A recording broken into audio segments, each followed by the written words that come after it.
Bonjour à tous, nous sommes en direct de New York, comme chaque jour, et nous allons parler aujourd'hui des boutiques vides de New York. N'oubliez pas, si vous êtes intéressé à nos vidéos, de vous enregistrer, de nous suivre, et puis de cliquer la cloche, comme ça vous serez prévenus et vous n'allez pas manquer des vidéos. Le contenu est gratuit, de toute façon, mais vous risquez, si vous ne faites pas ça, de vous inscrire et de cliquer la cloche, de ne pas recevoir les dernières vidéos, et ce serait dommage de les manquer. Alors, quand on vient à New York, touriste ou pas touriste, on s'aperçoit qu'il y a beaucoup de restaurants fermés, de boutiques fermées, même des hôtels fermés, et ceci notamment sur les deux plus grandes artères commerciales et luxueuses de New York, qui sont Broadway. Broadway, c'est les Champs-Élysées en plus bouillonnant. Et Madison Avenue, c'est le Faubourg Saint-Honoré, chicos, chic comme on dit. Voilà. Et vous trouvez des fois sur un pâté de maison, sur un bloc entier, 2, 3, 4, 5 boutiques fermées. Alors qu'est-ce qui s'est passé? Pourquoi est-ce qu'on en est dans une situation comme ça? Il faut savoir que louer une boutique à Manhattan, c'est 10 000, 15 000, 20 000, 25 000, 30 000 dollars par mois. C'est-à-dire que c'est gigantesque. Dans certains pays, comme la France, il y a des beaux commerciaux, et alors il y a un loyer qui est relativement, il y avait un pas de porte, ça s'appelle un peu autrement, le droit au bail, c'est supprimé, ça revient, enfin bref, etc. Et puis il y a le loyer. Mais on n'est pas du tout sur des montants comme ceux-là. Commence à changer, mais bon. Et donc, ces montants étaient très élevés parce que sur ces artères, on faisait énormément de chiffre d'affaires, on faisait beaucoup d'argent, que ce soit dans les vêtements, dans le luxe, les bijoux, etc. Mais il faut en faire beaucoup pour payer le loyer tous les mois. Puis arrive le Covid. Le Covid, ça veut dire rentrez tous chez vous, c'était mars 2020, et pendant 1 an, 2 ans, 3 ans, même les restaurants, il fallait qu'ils ont mis des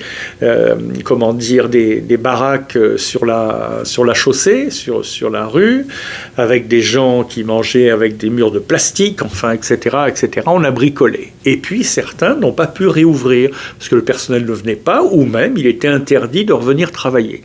Donc, Covid a été le traumatisme, et ensuite a été, le facteur déterminant pour être dans la situation dans laquelle on est. Alors, encore une fois, si vous êtes intéressé par nos vidéos, inscrivez-vous et puis cliquez sur la cloche. Je vous rappelle que cette vidéo est sponsorisée par BHSU Université USA. C'est une université 100% en ligne, reconnue par le gouvernement, et vous pouvez faire un MBA en ligne, qui est un des moins chers des États-Unis. Pourquoi? Parce qu'ils font énormément des économies sur tous les frais généraux qui servent à rien, les repas luxueux, les voyages, les voitures de fonction, etc., pour se concentrer sur la délivrance de l'enseignement par un logiciel qui est le même que celui de Columbia, Yale, Harvard, des plus grandes universités américaines, et par des profs top niveau qui vous enseignent les matières principales, management, finance, marketing, etc. Et aussi artificial intelligence, puisque l'intelligence artificielle est présente dans 25% des cours, qui sont des cours d'intelligence artificielle appliqués au marketing, à la fintech, etc. Donc c'est quelque chose de vraiment très intéressant que vous pouvez suivre à distance. Alors je reviens à notre propos des boutiques vides de New York, c'est qu'il s'est passé un autre phénomène, c'est que depuis Amazon, et puis les ventes en ligne, mais c'est beaucoup Amazon, beaucoup de gens ont transféré leurs achats d'achats en personne à des achats en ligne. Alors vous me direz rien de nouveau, oui, mais dans des proportions énormes. Par exemple, vous aviez Barnes & Noble, qui était la bibliothèque, enfin la librairie de New York la plus répandue. Vous en aviez 20 ou 30 dans la ville, maintenant il doit en rester 4 ou 5. Et c'est une curiosité, c'est comme si on allait au musée, parce que qui va acheter ces livres chez Barnes & Noble? Des gens qui ont du temps à passer, qui s'ennuient. Mais autrement, on commande sur Amazon, ou sur d'autres providers, mais en général Amazon. Donc, vous avez beaucoup de ces magasins qui ont vu leur trafic, leur clientèle diminuer. dans la proportion de 5, 10, 15, 20, 30%, etc. Mais vous êtes face à un phénomène de greediness. Qu'est-ce que ça veut dire greediness? C'est l'avarice. C'est-à-dire que vous avez des bailleurs, les propriétaires, qui au lieu de voir ça et disant « Ok, mes locataires ont de moins en moins de revenus. Alors, ce que je vais faire, c'est baisser le loyer. D'abord, je vais le maintenir, mais si je ne peux pas, je le baisserai. Et comme ça, on est tous dans la même barque.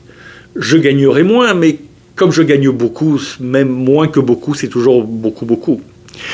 Au lieu de faire ça, ils ont maintenu les loyers et ils les ont même augmentés. Ce qui veut dire que vous avez à New York, y compris des pâtisseries très connues, y compris des magasins de vêtements très connus, y compris des bijoutiers, qui ne peuvent plus. Soit qui font faillite, soit qui passent eux-mêmes en ligne, soit qui vendent ou qui disparaissent sans faire faillite, mais ça revient au même. Et donc c'est pour ça que vous avez toutes ces choses vides, tous ces magasins vides. Alors, les propriétaires se retrouvent dans la panade. C'est idiot ce qu'ils ont fait, parce que au lieu de toucher 100 par mois, ils touchaient avant 100 par mois. S'ils étaient descendus à 50 ou à 80, ils auraient touché 50 ou 80 par mois. Mais comme c'est vide pendant 3 ans, ils perdent tout. Donc, c'est une leçon de morale, parce qu'il ne faut pas être greedy, mais c'est surtout une leçon économique et financière. Ils ont eu tort et ils ont créé eux-mêmes cette faillite. Alors, on est en Amérique, c'est-à-dire qu'un circuit en apporte un autre et quelque chose qui ne marche pas est remplacé par autre chose. Donc, ça se renouvelle. Mais c'est pour ça, vous serez choqués quand vous venez à New York, vous avez ça. Est-ce que l'économie à New York se porte bien? Elle se porte mieux que jamais. Est-ce que ça semble contradictoire avec ce que vous voyez dans les rues? Tout à fait. Voilà.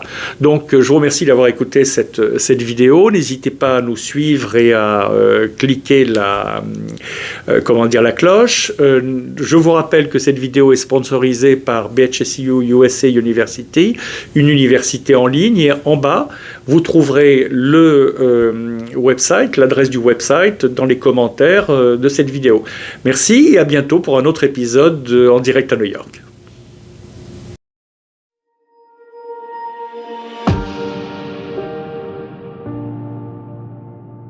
Thank you.